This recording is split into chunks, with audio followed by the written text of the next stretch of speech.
10 লক্ষ মুসলমানদেরকে কচুকাটা করে গণহত্যা করেছে জানেন। যেই দিন বাগদাদে গণহত্যা চলে ওই দিনও বাগদাদে বাহাস চলতেছিল। কিসের বাহাস জানেন? মেসওয়াক, ডান মারি থেকে করা সুন্নাহ, এটা আমরা জানি। এখন কি উপরের মারি না নিচের মারি? আপনারা হালাকু খানের নাম শুনেছেন? মঙ্গল অধিপতি হালাকু খান বাগদাদের আমাদের বিশাল দারুল হিকমা লাইব্রেরিকে ধ্বংস করেছে। আমাদের সভ্যতা সূতিকাগারের কেন্দ্রবিন্দু ছিল বাগদাদ।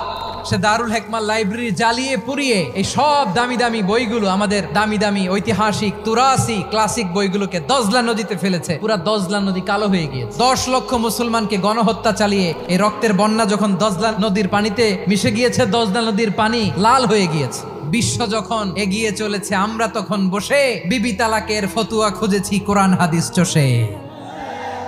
কিভাবে তালাক হবে না হবে আমাদের ফোকাহায়ে একরাম, আমাদের আকাবেররা সব বলে গিয়েছেন, সব জানা। আপনি হয় এটা মানবেন নয় ওইটা নিয়ে বাহাসের দরকার নাই, ওইটা নিয়ে মারামারির স্থান ইসলামে নাই। আওয়াজ করে বলেন ঠিক কিনা?